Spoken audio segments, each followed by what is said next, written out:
On the evening of February 24, 1978, Gary Mathias, Jack Madruga, Bill Sterling, Ted Weher, and Jack Huet left their homes to attend a college basketball game at California State University, Chico, about 50 miles away.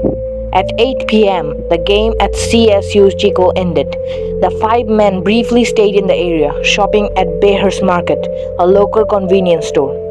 At 10 p.m., the group began their journey back home to Yuba City.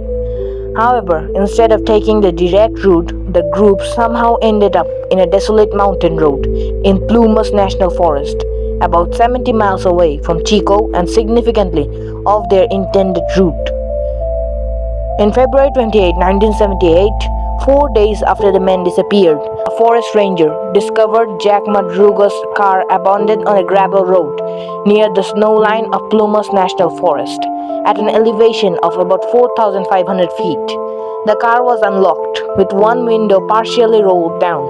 Inside, the police found maps of California folded neatly in the glove compartment, and the keys were missing. The vehicle was in good working order, with gas in the tank, and there was no signs of foul play. The most perplexing part was that the car was found in an area entirely unfamiliar to any of the men. None of them were dressed for the cold weather, and the road was treacherous, especially in the dark. Investigators could not fathom why the men would have driven up in an isolated road. It was especially strange because Jack Madruga, the driver, was known to be extremely careful with his car and would never have driven it on such a rough road. In early March 1978, initial search efforts were hampered by the weather.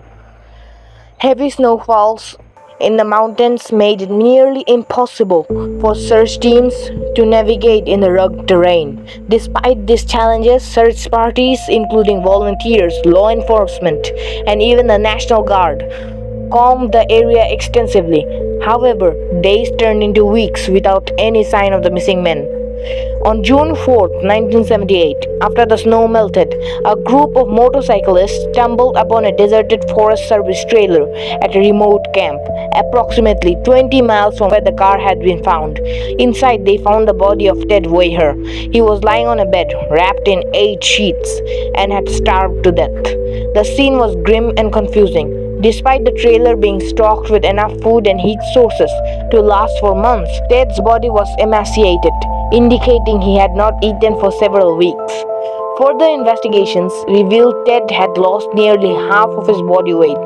His feet were severely frostbitten, and some of his toes were missing.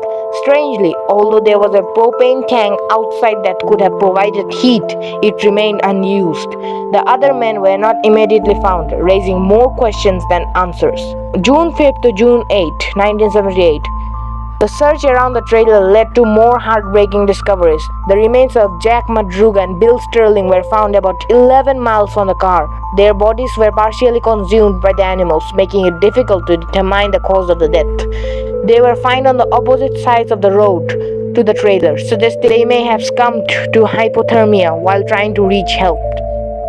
Shortly after, the skeletal remains of Jack Huet were found few miles away from the trailer in a nearby wooded area, scattered over the small distance, likely also dragged around by animals.